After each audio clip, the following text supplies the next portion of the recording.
is Cliff Drysdale, the longest tenured broadcaster at ESPN.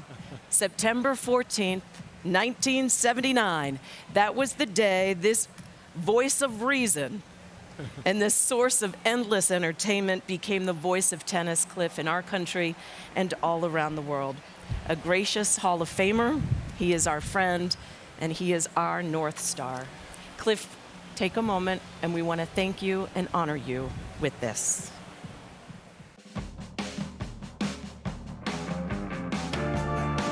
It must be tough in life when you're really good looking. One dear friend of mine has that cross to bear. Tall and handsome Cliff Drysdale, a long shot with an unorthodox style and a burning desire to topple the favorites. The way to overcome this handicap is to show the world there's real substance below the surface. Throughout his playing and broadcasting careers, Cliff Drysdale did just that. Drysdale discovered the fountain of youth. He forced that set to the 13-point tiebreaker and won. I started following the men's game pretty carefully, and he was part of this group, the Handsome Eight. And I was like, I'd like to be in a group like that. They had it all. They were the James Bonds of tennis. He was the first president of the ATP when we boycotted Wimbledon. And from that, we have tennis what it is today. In a very real sense, Cliff was very instrumental in changing the game. But he's the last man who would tell you. He's not one to brag about his own career, so others have to talk about him.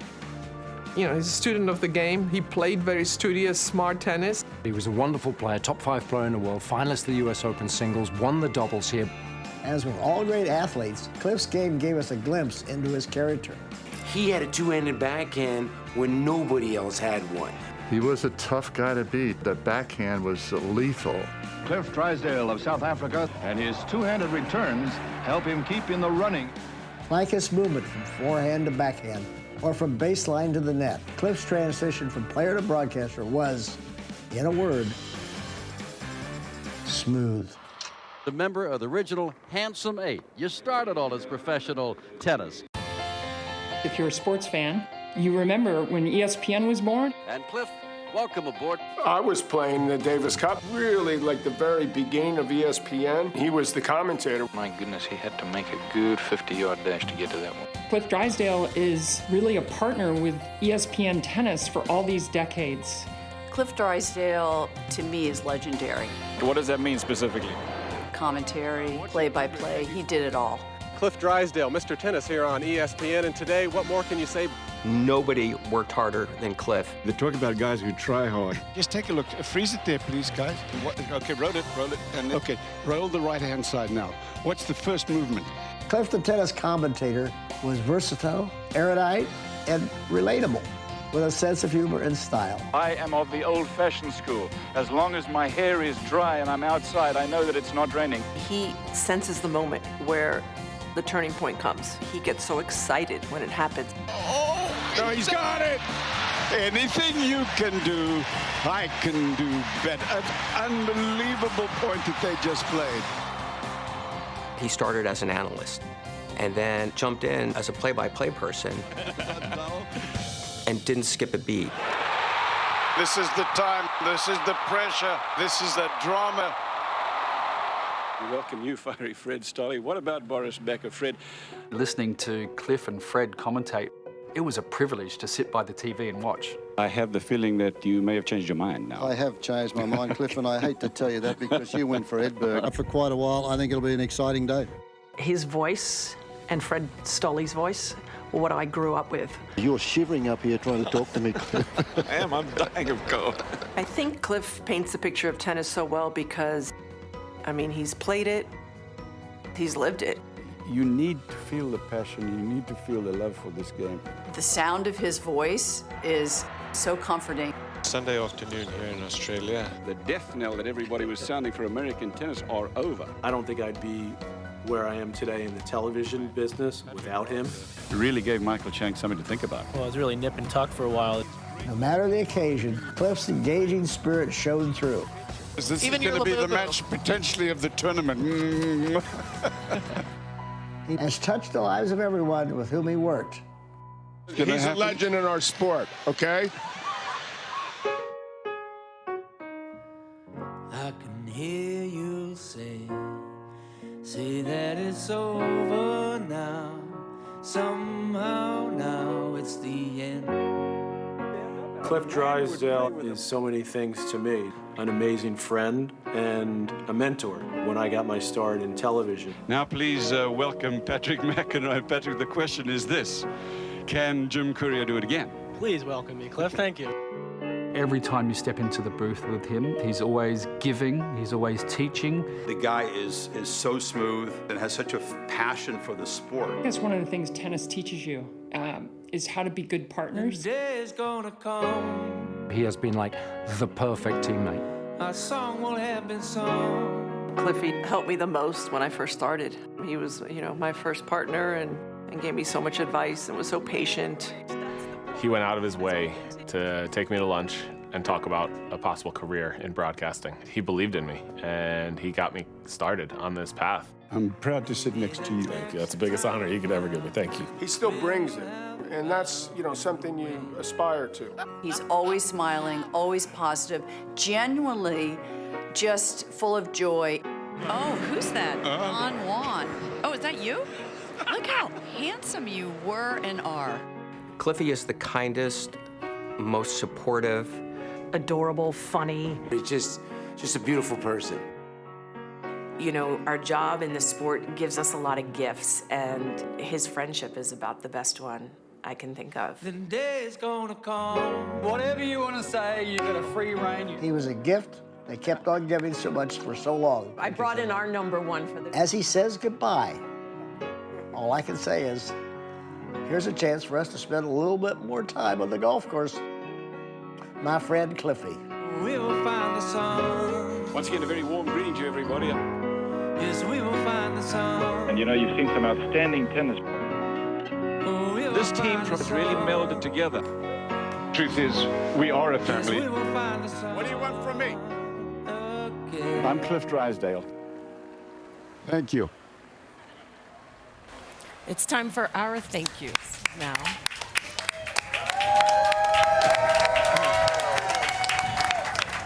You have one for me?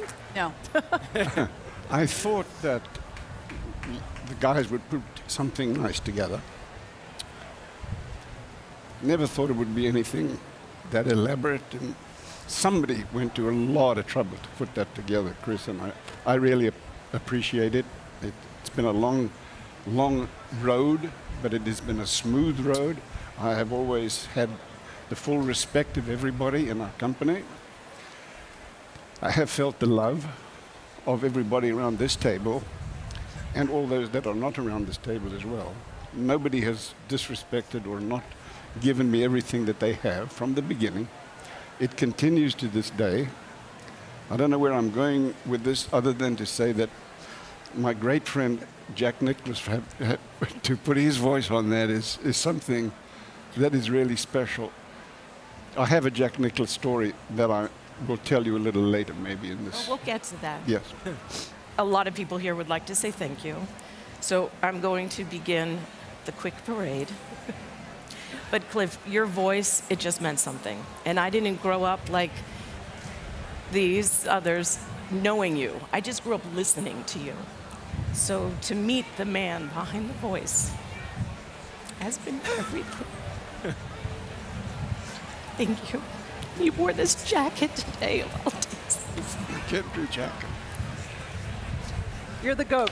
You're the GOAT, Cliffy. I've been so lucky. 25 years. How's that possible? 25 years. Like Patrick said, you're the reason I'm here. You taught me everything I know. The best mentor, the best friend, the funniest.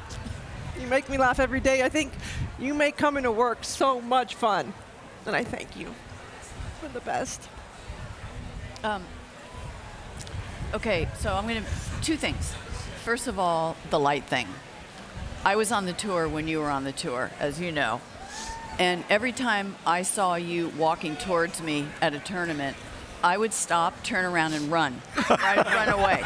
I would run away. I was petrified of you because what I saw was the most handsome man walking towards me with charisma and a swagger and confidence.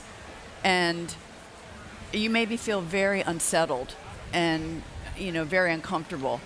But then when I started working with you, I realized that after the first meeting that everybody on the team just adored you and loved you, and that you were a beacon of light to everyone, and you were the glue that held everybody together. You were the leader. And boy, what a historian you were. ESPN will never have a historian like you. And you always made your analysts feel like they were the star. So thank you for your generosity, and thank you also for always being there for me in my darkest hours too, Cliffy. Thank you. Cliffy, warm and friendly greetings to you, my friend. And I have two brothers, one of whom you know pretty well. I had a great dad, but you were like another father, another brother, and most importantly, as the lady said, an amazing friend. And when I got started almost 30 years ago with you and Fiery, I was the courtside guy. You took me under your wing like you've done with so many. And we had those days in Cincinnati and Canada where we'd be on 10, 12 hours. But I'm going to tell one quick Cliff Drysdale story that I'll never forget. When Roger Federer won his first Wimbledon, we were calling the match not live, but for ESPN Classic. And as Roger went into his celebration, I saw a tear in Cliffy's eyes. And I said, what, and you, because you knew you were seeing something so special. And that's the passion that you've always had for tennis, number one, but for people, number two. We love you. We're going to miss you, but we know you're still going to be around, right? Absolutely. Like a bad penny, also. There's a few more people that would like to say something. I think you referenced it. Let's start with Mr. Chris Fowler. Lord Drysdale, my former housemate at Wimbledon, along with Mr. Enberg and BG, and you were the smooth presence who navigated between two very different personalities.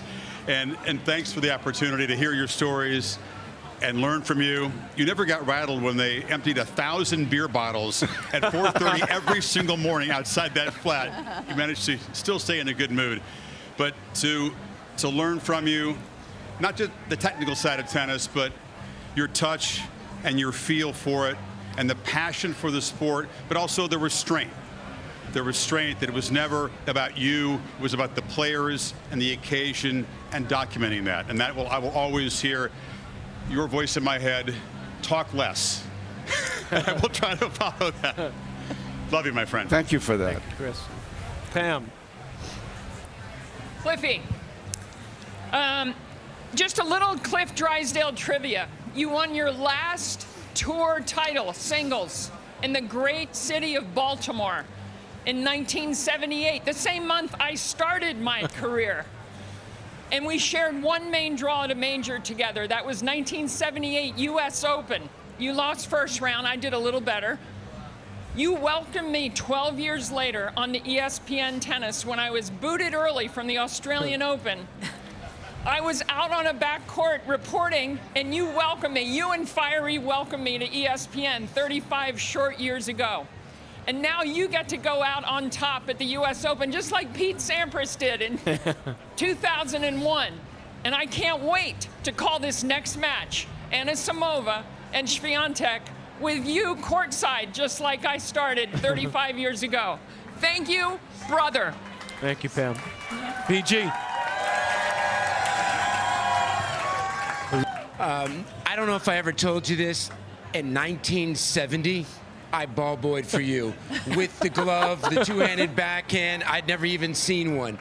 And getting a chance, you know, all these years later to get to commentate with you, and my aha moment is when you're on the telestrator, hold it, freeze it, and you are dissecting it, and also to share a place with you for 17 days with Chris Fowler and Dick Enberg will be in my memory bank for the rest of my life. I love you, buddy. Love you too. Thanks, BJ. Killer, Coach Cahill. Cliffy, you know, being Australian, when I came to the States in the early 80s, the two voices that were tennis to us, Fred Stolle and Cliff Drysdale, they're still the two best voices I've ever heard in tennis broadcast. And when I started in 2007 at ESPN, nobody has taught me more about broadcasting than you have, Cliff. You're a great man. You'd give the shirt off your back to anybody that needed it. unless they played you in golf, and then you're an assassin. But thank you for everything, Cliff. Thank you mostly for your friendship, and thank you for being the person you are. A great man. Cheers, mate. Rest in peace, Fred. Yes. Stubbsy. Thank you, buddy. Okay, I get to add with the other Australian here. And Darren stole a little bit of my line, but it is true. As an Australian, growing up listening to you and Fred Stolle, the two voices that I came so accustomed to listening to calling tennis, and you made it such a joy, Cliff. And then I had the pleasure of my first ever Grand Slam that I worked for ESPN was with you in 1997 when I was still playing, and you took me into that booth. You made me feel so comfortable. You're the kindest, most generous, curious, patient, amazing analyst and person. We're going to miss you so much, Cliffy, but we've all learned so much from you about how to be a better person, a better analyst, and I just love you so much. So thank you so much for everything. Thank you, Stubbsy. Thank you, Renee. Jason. Cliffy, English here. You don't know this, I've never told you, but the voice of Wimbledon for me was John Barrett, Dan Maskell. Then when I first started to come to the United States, it was you and Fred, as Darren's already suggested. And then I was always in the booth next to you when I was doing the world feed commentary. It was you, it was Chris, it was Darren, it was BG, it was Patrick. That was always my ambition to one day join the great ESPN team. And of course, I've been able to do that now. And it was mainly because back in those days, I used to call a match for the world feed. I used to then go back to the hotel. I used to tape your matches that you did alongside with Chris. And then I used to take notes on those matches, how to call those matches and try and improve what I was doing in my small world compared to what you guys were doing, best team in the business. And that's one small step in the right direction for me. And then, of course, ever since I've been lucky enough to be a member of your team, then you've been so kind to me, you've been so generous. You're never the loudest voice in the room. You're always the smartest and often the funniest. So it's been a pleasure to know you. Thanks, Cliffy. Thanks, Jason. Thanks, Jason. Mr. Blake. Another newbie you brought along, Cliff. Cliffy, all this elaborate send-off is still not enough time for us to give you the true send-off you deserve. I don't have enough time to say how much I respect you. I'm going to do my best, though. And that's what we all do, is we do our best around you because you get the best out of us. You've taught every one of us how to be the best commentator we can be. You've taught me how to be the best person I can be around you because of everything you've done. I've learned from watching you. I've learned from your wisdom. You're the smartest tennis historian I've ever known, and you never let on with that. You make tennis the star. You make the other players the star, and you make your friends and colleagues the star. And that says so much about you as a person, and it makes me and so many others want to be like you. So thank you for everything you did for us. Thank you, James. Thanks, James. Coco. Well, as the youngster of the group, I'm going to close this off here. And there's two things that resonate with me in the short time that we've been able to work together, Cliff, is one, you told me early on, you know when to be quiet, which I think is a theme you've told everyone at this table. But two, you will learn. And you have taught me in this short amount of time so much of just the value of what tennis brings to this community, of just to us, to what it means, because you have been the voice of tennis, the voice of reason, even outside of the green room, where that green room voice, that is the voice of reason in there. But I can't wait to see what else has to offer and to see you in a different light outside, behind the booth. But I'm sure these guys will bring you back into the booth at some point. Oh, yeah. We're not letting you go that easily. Thank you, Cliff. They need to bring me down to earth. So these are all the people, Cliff, that we're lucky enough to be in front of the camera, but there's a couple of people behind the camera, and that's been in your ear and our ear more than anyone, or hundreds of people that make this happen for us, and that's Mr. Bobby Feller, who's a basket case, but he's still Come on, Bobby. I wasn't expecting this. So this is what it's like to be in front of the camera. It's a lot harder than I thought. So I'm going to be short, like I always tell you guys to be. Just get your point out. Cliffy, we've been on this journey together right from the very beginning. You made me a better person, a better producer. You pushed me. And I hope that I made you or helped you along to be the person and the commentator and the father and the husband and the friend that you are. We always say to each other, we love each other like a brother. And I think I love you more than that. So Cliffy, thank you for everything. Thank you for being with me on this journey. And I'm going to miss you, my man. Miss you too, Bobby. And to tie a bow around it, and a driving force for all of us for so many years at ESPN. Jamie. Thank you. Thank you. Look at this group. There is no better family, no better North Star that has led us for 46 years to run this sport. Tennis is a very unique community. Your voice, your will, your passion, your guidance has led all of us.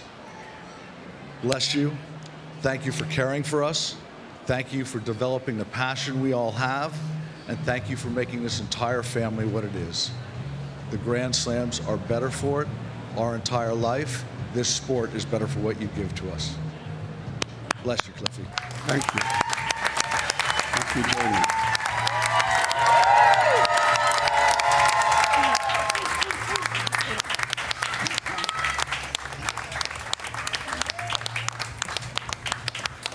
There are too many memories and too many stories to even sort of begin. There are too many people because I have given so much thought to all the people that have helped me, not just in the television business, but before that in just in general in life. And there are so many that it's hard to even begin.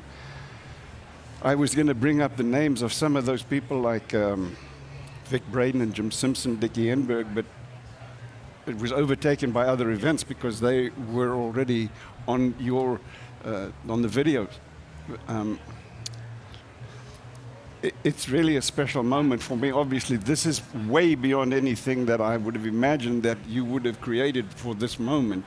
And so for everybody at this table and around this table, I just want to say thank you. I certainly do not deserve this kind of send-off, but it's very nice for you to have done this. I obviously wasn't expecting it, but it is what it is. This is a memory that I'm assuming that I'm going to be able to take home, and when I get aggravated with anybody, I can just turn it on. Thank you very much. We love you, Cliffy. Thank you. We love you. Love you.